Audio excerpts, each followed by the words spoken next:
Dans quelques instants sur Fréquence Évasion, la clé du mystère. Aujourd'hui, nous parlerons de NDE, de l'expérience de Pamela Reynolds, de réincarnation, avec le responsable de la revue Nexus. À tout de suite. Vous écoutez Fréquence Évasion, Midi-Pyrénées, Languedoc-Roussillon, Provence, Côte d'Azur.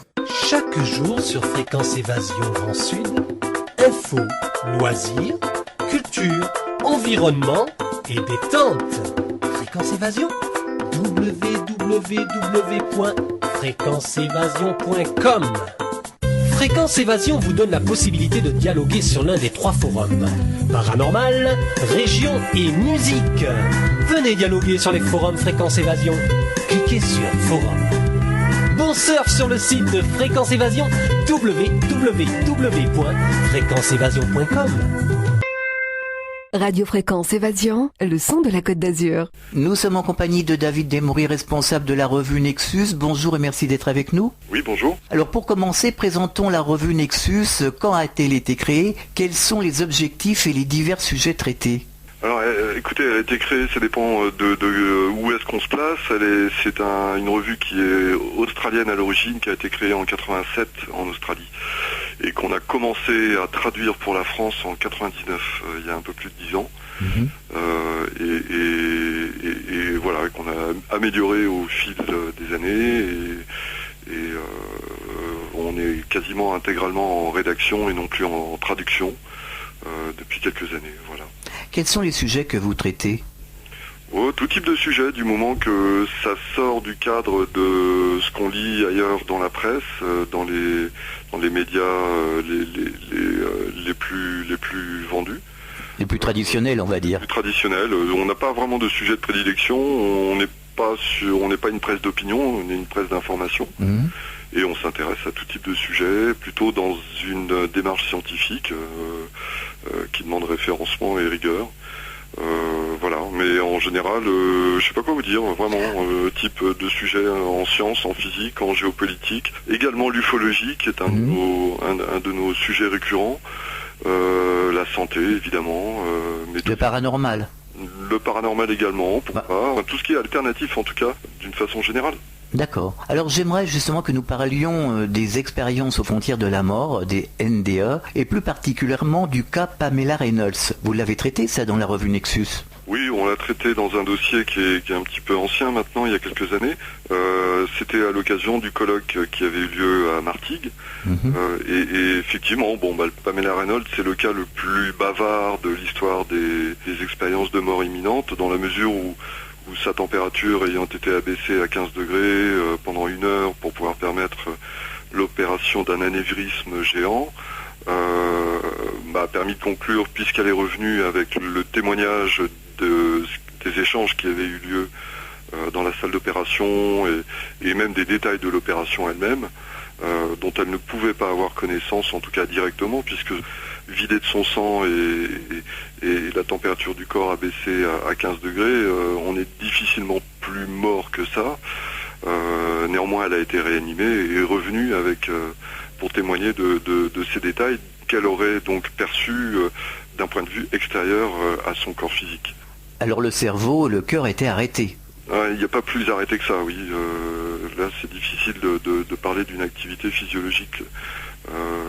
Vidé de son sang, encore une fois, température abaissée, le cœur évidemment arrêté, tout le cortex cérébral inactif, complètement, totalement arrêté. Alors tout a été consigné. Il y a eu un livre de bord, si je puis dire, minute par minute, paraît-il, dans la salle d'opération, qui était noté par les médecins.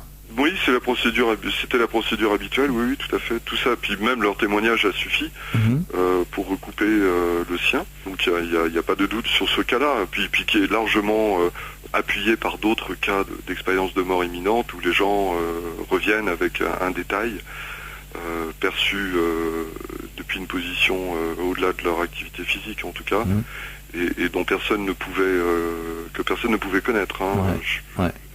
On pense à Jean Morzadec avec... Jean Morzel, pardon. De Toulouse, oui. Et le détail qu'il a donné concernant le dessous de la table d'opération. Ouais, avec le numéro de série. Voilà. Non, c'était une petite plaque de la manufacture de Saint-Étienne. C'est ça, oui. dont le médecin lui-même ne connaissait pas l'existence, et à son réveil de réanimation, il est allé vérifier. Et pour se rendre à l'évidence que effectivement, il avait perçu ça. Et puis il y en a plein d'autres comme ça. Nicole Dron avec la salle d'opération où il y avait ni banc ni chaise. Oui, tout à fait. Je pense qu'il y a une grosse part des NDE qui permettent ce genre de recoupement et qui mettent à mal le camp des sceptiques qui ne veut pas les voir et qui continue à arguer de phénomènes d'hallucination produits par la neurochimie, privée de son oxygène, par le cerveau, etc. Mais on peut absolument pas dire ça, quoi. La réalité d'une conscience active, capable de mémoire de ces expériences en dehors de l'activité physiologique, est bel et bien démontré, n'en déplaise à tous ces sceptiques. Mais je comprends que ça leur pose un souci. Justement, qu'est-ce que vous répondez à ces matérialistes qui vous disent que c'est le cerveau, que c'est des hallucinations? Jean-Jacques Charbonnier, lui, dit qu'il est convaincu, par exemple. Toute personne un petit peu honnête intellectuellement ne peut que l'être, mais maintenant, effectivement, ça soulève, c'est une telle remise en cause du paradigme ambiant et de nos conditionnements que je comprends que ça les mette très mal à l'aise. Parce que ça fait également, évidemment, le jeu des religions, ou de certaines d'entre elles, de certaines sectes, éventuellement. Évidemment, la peur de la mort, c'est là-dessus que s'appuie le sentiment religieux ou toute démarche religieuse. Alors, que cela puisse présenter des risques d'aller dans ces directions, pourquoi pas. Mais malgré tout, c'est pas une raison suffisante pour ne pas y aller, parce que c'est trop important. Mais finalement, c'est la confirmation de ce que disaient les religions depuis la nuit des temps. Oui. C'est la confirmation. Oui. On aborde ce sujet dans le numéro du magazine Nexus numéro 76. Effectivement, la doctrine de la réincarnation est très partagée. On ne connaît pas de civilisation qui n'ait pas une doctrine de l'après-vie jusqu'au IVe siècle et au VIe siècle, lors de 2 conciles du Vatican qui ont définitivement réglé la question en faisant prévaloir la notion de résurrection sur celle de réincarnation. Alors on sort tout un dossier là-dessus pour faire le point justement sur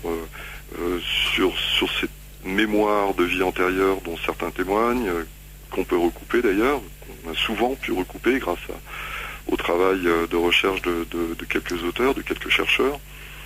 Et qui viennent en termes d'intérêt, là, parce qu'on pourra toujours nous opposer en ce qui concerne les NDE, les expériences de mort imminente, que les gens, qu'il ne s'agit pas de mort. On ne peut pas dire que donc la conscience survit, en tout cas à la mort. On peut simplement dire qu'elle peut avoir une expérience en dehors de l'activité physiologique. Ça ne veut pas dire pour autant qu'elle survit à la mort, puisque les gens ne sont pas morts, puisqu'ils sont revenus par définition. Oui, mais visiblement, d'après ce que me dit Jean-Jacques Charbonnier, des médecins avertis nous disent que quand tout est arrêté, on est bel et bien mort. Oui, c'est en même temps, vous savez, la définition de la mort par les scientifiques, par les médecins, elle a varié au cours du temps. À une certaine époque, c'est pour ça qu'on appelle les croque-morts. Oui. Il fallait s'assurer de la mort bien réelle de la personne qu'on enterrait en lui croquant l'orteil. Comme quoi la notion n'est pas nouvelle. Et être mort, c'est de quoi il s'agit, quoi. C'est assez fluctuant. Au regard de la définition de la médecine des années 50-60, Pamela Reynolds était on ne peut plus morte. Voilà. Mais le truc, c'est qu'elle est revenue. Donc, à partir de là, la définition, on ne peut pas dire qu'elle soit morte. Elle est revenue, mais Par définition, la mort, on n'en revient pas. Oui, par définition. Par contre, lorsque des gens témoignent de leurs souvenirs de vie antérieure, et ils sont nombreux à être repérés, là, on ne peut pas dire que ces souvenirs leur appartiennent, surtout lorsqu'il s'agit d'enfants. On va y revenir, justement. Mais beaucoup d'auditeurs nous disent les religions ne font pas leur boulot, ou elles transforment la vérité. Écoutez, en religion, tout est affaire autant de pouvoir temporel que de pouvoir spirituel. En tout cas pendant longtemps, jusqu'à très récemment pour notre pays. Donc les questions profondes comme celle-là aient été détournées, ou que les religions aient été détournées d'une recherche authentique et honnête intellectuellement, on parle de dogme. Voilà, tout à fait. Je fais un gros distinguo entre spiritualité et religion. C'est important. malgré cela, on a été étonnés, et nos lecteurs pourront le regarder. Bon, puisqu'on a interpellé pour ce dossier les représentants des religions, des grandes religions, et ils pourront être étonnés de la réponse que nous ont fait certains d'entre eux. On ne s'attendait pas à une telle ouverture, par exemple, chez le représentant de l'Église catholique. Voilà.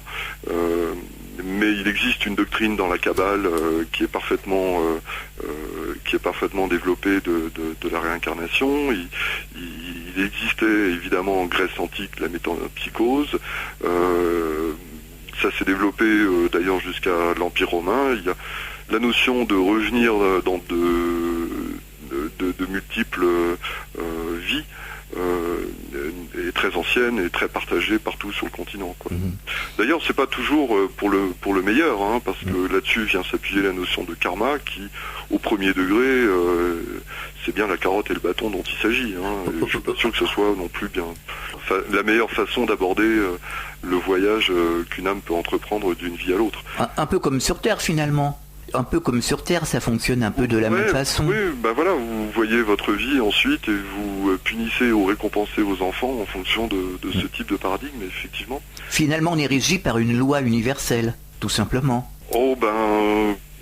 Oui, la grande loi du recyclage. Oui, enfin, du recyclage, je ne sais pas si c'est du recyclage, mais une loi, un fil conducteur en tout cas. Oui, un fil conducteur, mais surtout, la notion de cycle est importante. Tout dans la nature est cyclique. C'est pour ça que dans toutes les sociétés primitives, il est question de revenir, ou de cycle, ou de retour, ou de culte des ancêtres, ou même dans les sociétés animistes africaines, où on considère que les enfants sont des réincarnations des ancêtres, très très souvent.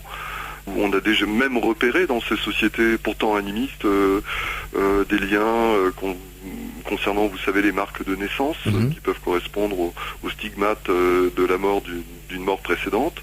Le professeur Stevenson en parle très bien justement dans ses livres. Voilà, c'est ça, on le cite abondamment évidemment dans ce dossier, et aussi d'autres qui ont pris sa suite, hein. En particulier, je cherche son nom, ce professeur, le docteur Jim Tucker, qui est un psychiatre également, qui a pris la suite puisqu'il est mort en 2004, hein, je crois, Ian Stevenson. Ouais, c'est ça. Et dans sa suite, il a pu lui aussi, en tout cas, documenter un cas assez incroyable d'un jeune Écossais et le suivre dans cette recherche et retrouver une vie précédente. Assez bluffant, quoi. Avec des preuves. Oui, tout est recoupé là. Un enfant ne peut pas imaginer des choses aussi précises, quoi. C'est impossible. Alors, c'est vrai qu'on peut comprendre que toutes nos peurs reposant sur celle que nous avons de l'échéance fatale, il y ait un intérêt pour toute institution qui s'intéresse au pouvoir temporel, qui a un intérêt à nier le caractère immortel de l'âme, quoi. Il serait plutôt intelligent de chercher à comprendre comment ça fonctionne. Oui, c'est ce que font beaucoup de nos lecteurs et beaucoup de gens aujourd'hui, il me semble.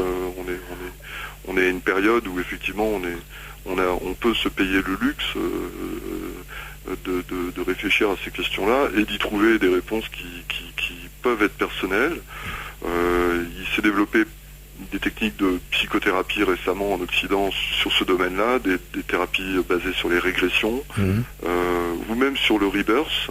Oui, expliquez-nous. Le rebirth s'est inspiré de techniques respiratoires du yoga traditionnel et qui permet de faire rejaillir la mémoire d'événements traumatiques. Et on parle de rebirth, de renaissance, parce que souvent, un des événements traumatiques de notre vie, c'est celui qui la commence, souvent c'est la naissance.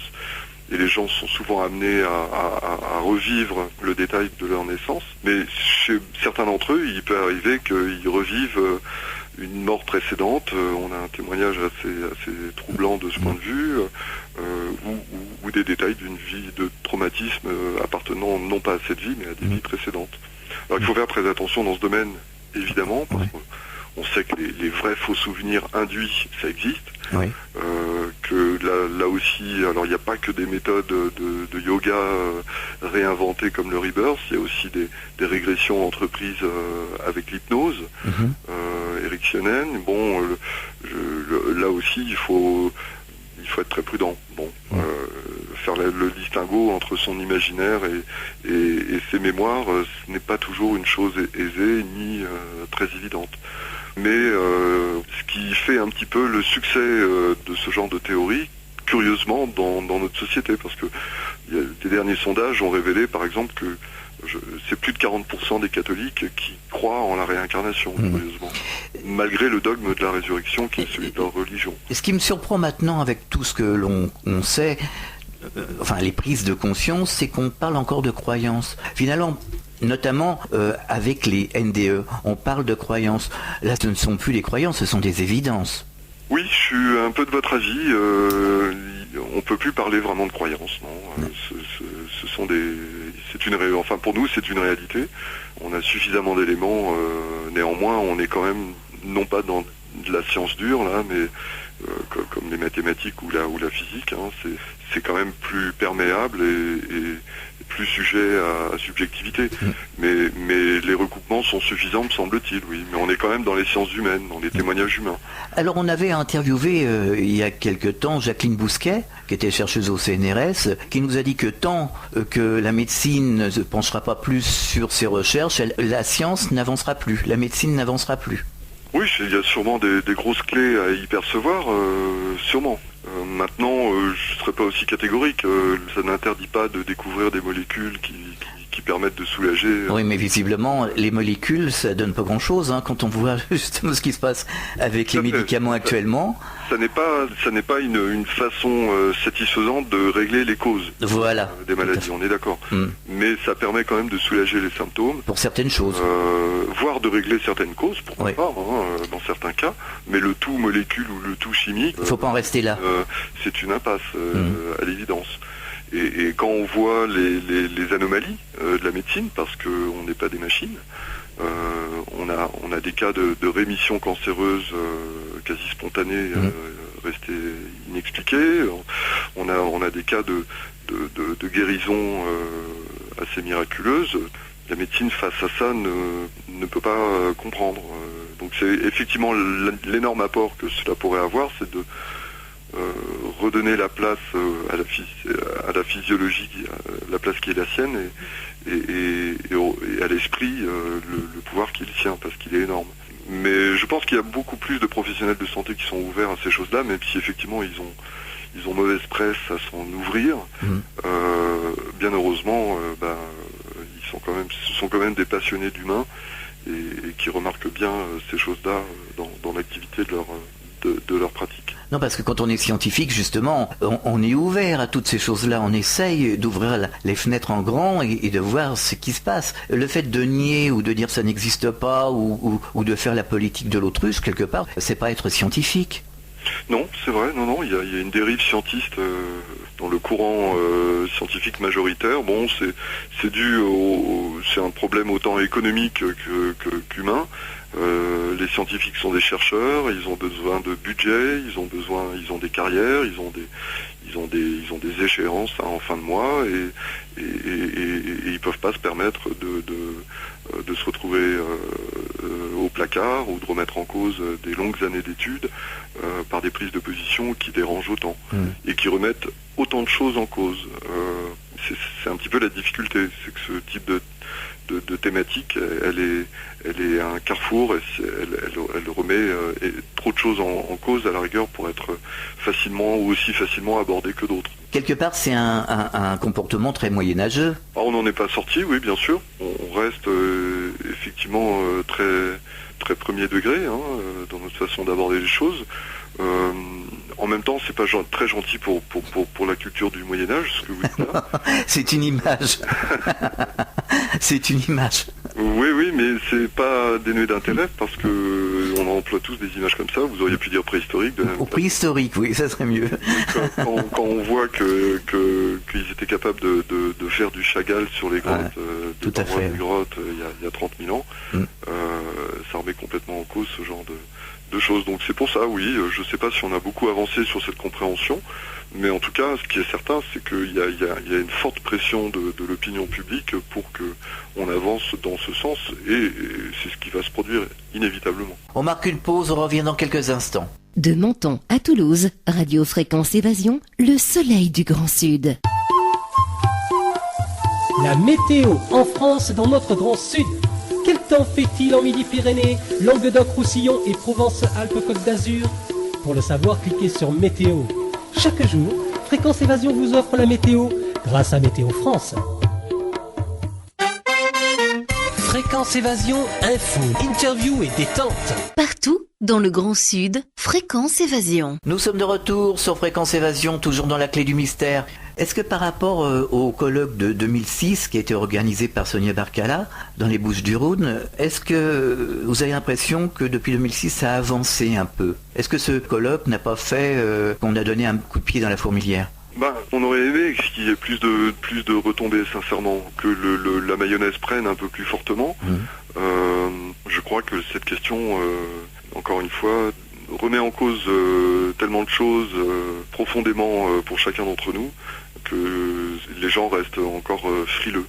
Non, je dirais qu'il n'y a pas grand-chose qui est avancé depuis. Peut-être la parole s'est-elle un petit peu déliée. Les gens peuvent parler peut-être un petit peu plus facilement de ça, surtout dans les milieux hospitaliers.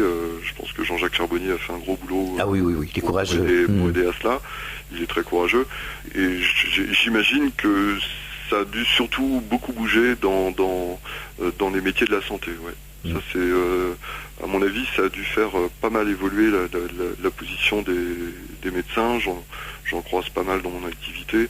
Et de ce point de vue, le débat sur l'euthanasie, par exemple, actuellement, il y a des occurrences, il y a une façon d'aborder leur métier qui a considérablement évolué ces dernières années. Et est-ce que vous avez des témoins, aussi bien pour les NDE ou pour la réincarnation, pour d'autres types de phénomènes comme la TCI, ou qui viennent sonner à la porte de Nexus?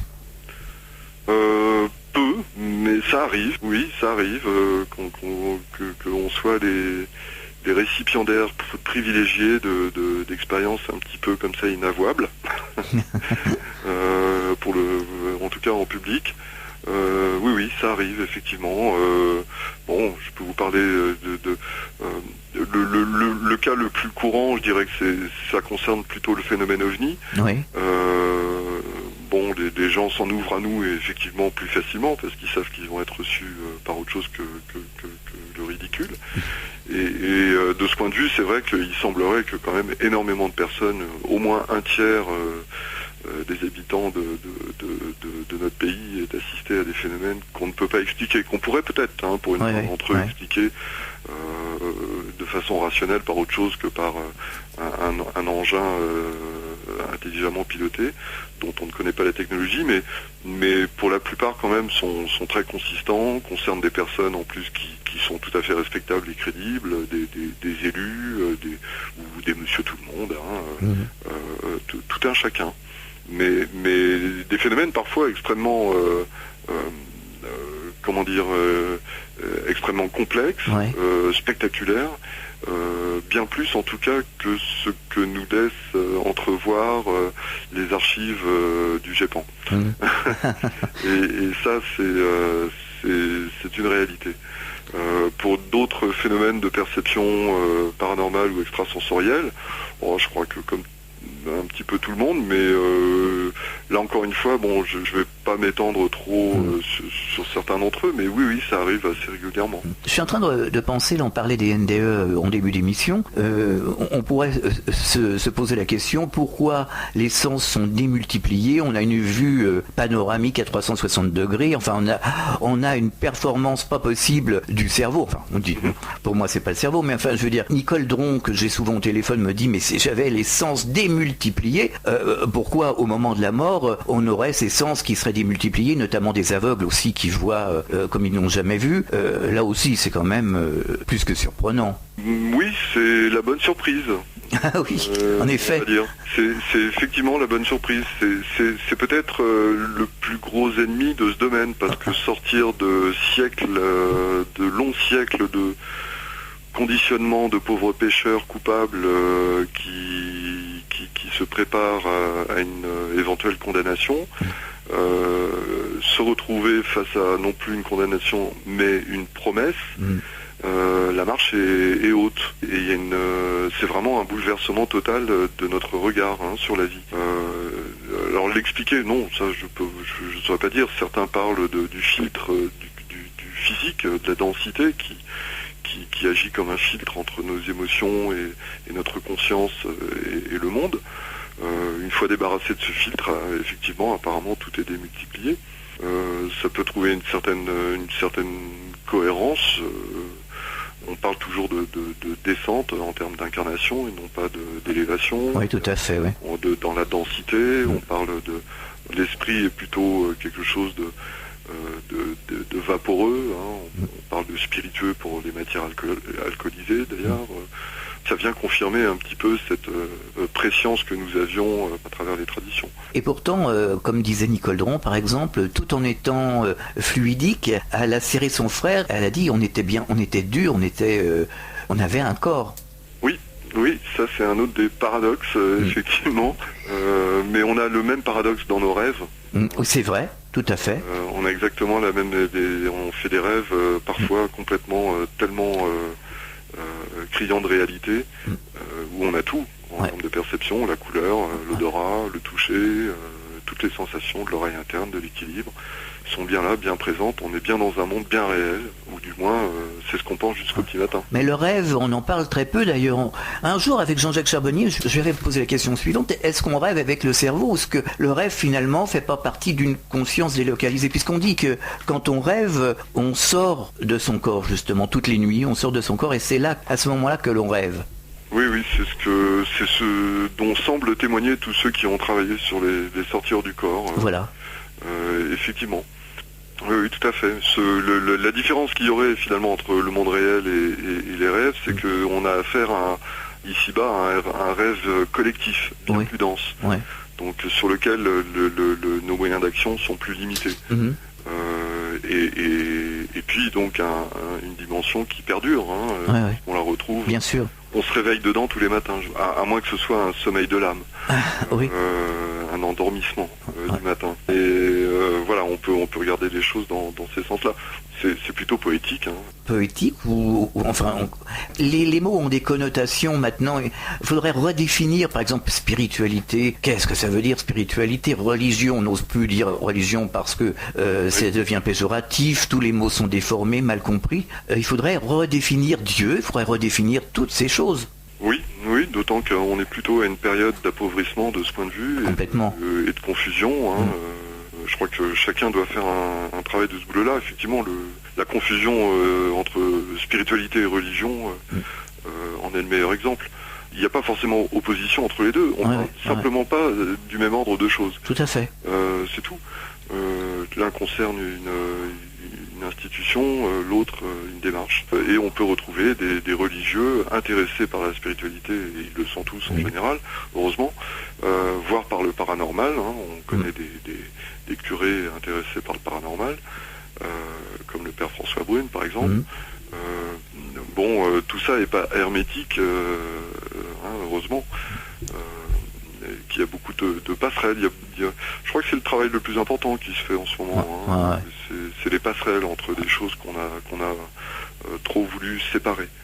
Parce que là, on a l'impression que tout est déformé, mais il n'y a pas que dans ce domaine-là, dans tout. Les domaines maintenant n'osent plus, par exemple, on dit plus balayeur, on dit technicien de surface, ou voilà, parce qu'on veut plus dire ci, on veut plus dire ça. Donc finalement, le langage est complètement déformé, il devient irrationnel.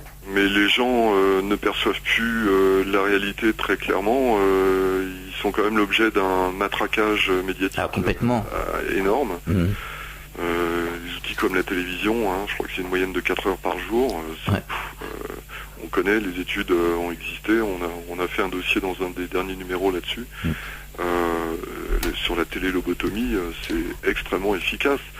Et pour la plupart des Américains, les gros dangers qui les menacent aujourd'hui, c'est le Hezbollah, c'est le terrorisme islamiste, alors qu'à l'évidence, il ne fait que quelques centaines de victimes par an, probablement à peu près autant que le nombre de noyades dans une baignoire. Mais quand on voit l'ampleur des investissements dans les budgets de défense, les guerres, qui s'appuient justement sur ce soi-disant terrorisme meurtrier, c'est complètement démesuré, c'est absurde.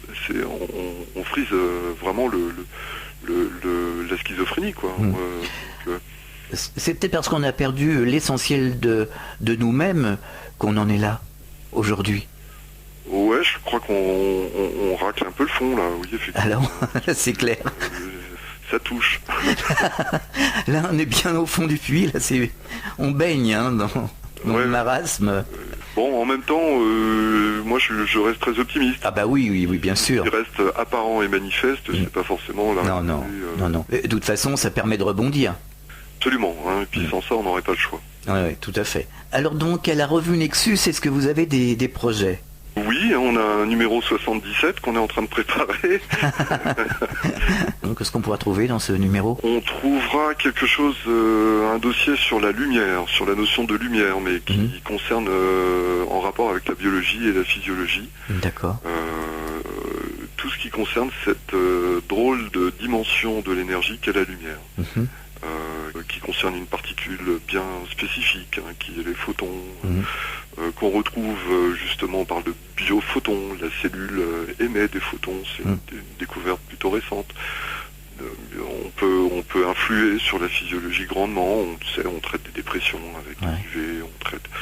Quelle est la relation que nous avons à la lumière, aux couleurs, dans quelle mesure, puisqu'on parle des auras également, d'émanations lumineuses autour des corps, concernant des énergies subtiles.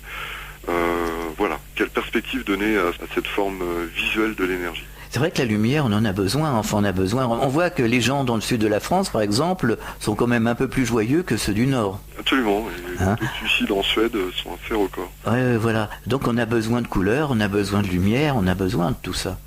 Même les plantes sont plus intelligentes que les êtres humains finalement. Elles tournent toujours la tête vers la lumière. Absolument. Il y a aussi la petite parabole dans les bandes dessinées, quand on a une idée, on a une ampoule qui s'allume. Tout à fait. Et on a tous ressenti ça. Notre approche, un autre angle d'approche. Mais on va essayer d'examiner un petit peu tout ça dans un gros dossier. Intéressant. Et puis on va remettre en cause probablement aussi par un dossier sur la ménopause, qui est présenté très souvent en Occident. On a une approche qui est d'ailleurs très différente d'autres parties de la planète. Et on présente ça à nos pauvres contemporaines un petit peu comme une maladie, ou un mal qui vraiment les condamne à plein de vilaines choses et de vilains symptômes à partir de la cinquantaine, alors que dans d'autres régions, c'est quelque chose qui est au contraire... tout à fait banal.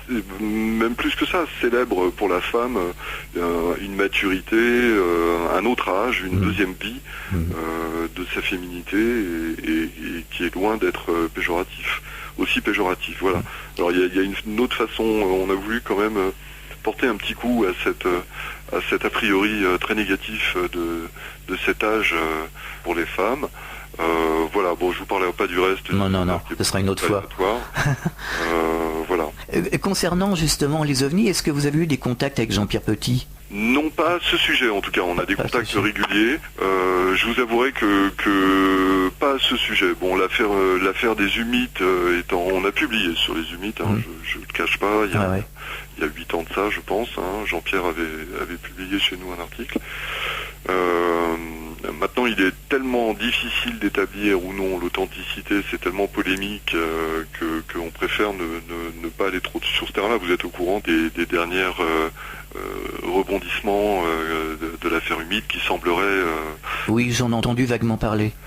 Pouvoir avoir été un canular, en tout cas un de ceux qui en a été les premiers publicitaires, un des premiers acteurs qui recevait des lettres, vient de révéler qu'il s'agissait d'une affabulation totale de sa part. Alors on ne sait pas s'il a été lui-même, on peut là-dessus spéculer plein de choses, est-ce qu'il dit la vérité, est-ce qu'on a fait pression sur lui pour qu'il dise ça, bon, là-dessus, mais bon, si on n'a pas assez d'éléments factuels pour pouvoir aider le lecteur à se faire une idée claire de la question, on n'y va pas, quoi. Oui, parce que dans le domaine des ovnis, on marche sur des œufs quand même, Pas tant que ça. On marche sur des œufs quant à l'analyse. Il y a la réalité des choses, mais il y a beaucoup de gens qui racontent un peu n'importe quoi. Oui. Dès l'instant où on cherche des explications qu'on extrapole, effectivement, on tombe sur des choses un petit peu spécieuses, quoi.